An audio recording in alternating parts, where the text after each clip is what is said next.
Students, next important topic हम study करेंगे आज मोलर कंडक्टिविटी। मोलर कंडक्टिविटी और इक्विवेलेंट कंडक्टिविटी में बेसिक डिफरेंस क्या है कि in case of equivalent conductivity we dissolve 1 gram equivalent of electrolyte, whereas in case of molar conductivity we dissolve 1 gram mole of electrolyte. 1 gram mole क्या होता है बच्चे? Equal to gram molecular mass. जैसे 1 gram equivalent क्या होता है? Equal to gram equivalent mass. Similarly 1 gram mole is equal to gram molecular mass. या फिर आयनिक सॉलिड होगा तो हम कहेंगे, आयनिक इलेक्ट्रोलाइट होगा तो हम कहेंगे ग्राम formula mass.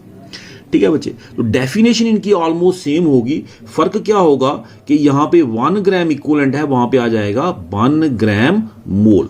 So molar conductance of a solution at dilution B is defined as conductance of solution containing 1 gram mole of electrolyte dissolved in B centimeter cube of solution when distance between the electrodes is 1 centimeter and area of electrode is so large that whole of solution is contained between them।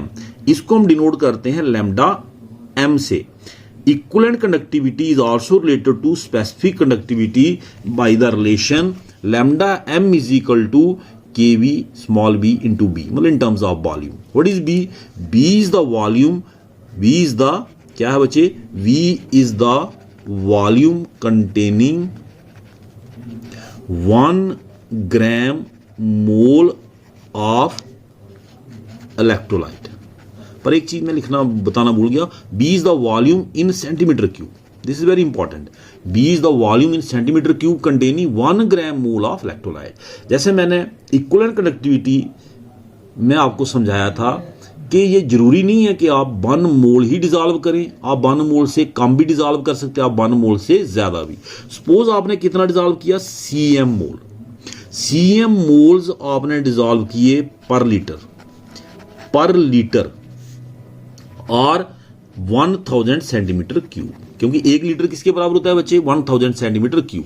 आपने इसी में इसको लेना, क्योंकि हमें volume किस में चाहिए? सेंटीमीटर क्यूब में। तो हम लिख सकते हैं कि हमने CM मोल्स ऑफ इलेक्ट्रोलाइट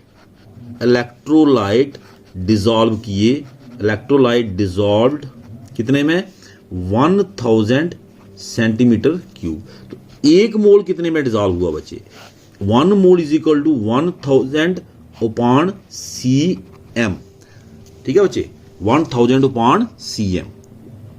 तो ये चीज क्या है? What is this? This is the volume containing 1 mole. CM mole dissolve किए 1000 सेंटीमीटर क्यूब में, तो 1 मोल डिसॉल्व किया 1000 upon CM। So this is the volume containing क्या? 1 mole of electrolyte. So this is B is equal to आ गया आपका 1000 upon CM। तो इसकी वैल्यू को हम इस इक्वेशन में इंसर्ट करेंगे तो हमारा रिलेशन क्या आ गया? Lambda m is equal to KC, C in terms of concentration. अब हम इसको कंसेंट्रेशन फॉर्म में एक्सप्रेस करें तो हमने इसको KC कर दिया। इधर K भी लिखा था इन terms of volume, in terms of concentration. तो KC into 1000 upon CM। What is CM? CM is number of moles dissolved per liter। ये देखें, number of moles dissolved per liter, इतने मोल हमने डिसॉल्व किए पर लीटर। तो number of mole dissolve per litre is called as molarity. तो lambda m को आप लिख सकते हैं KC इंटू कप्पा बोलेंगे, इसको K नहीं बोलेंगे एक्चुअली। अगर मैंने बोला तो आप इसको करेक्ट कर सकते। कप्पा मीन स्पेसिफिक कंडक्टिविटी, तो कप्पा इंटू 1000 upon क्या बचे? Molarity. Kappa into 1000 upon molarity। So this is a final relation between what?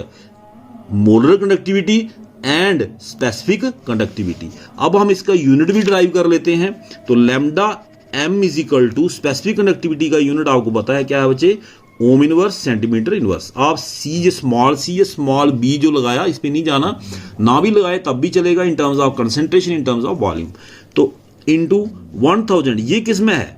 हमने लिखा नहीं, अंडरस्टूड है किसमें? सेंटीमीटर क्यूब में। ये देखें यहां पे। सो इसका यूनिट आ गया सेंटीमीटर क्यूब। ये किसमें है? CM, ये है मोल्स।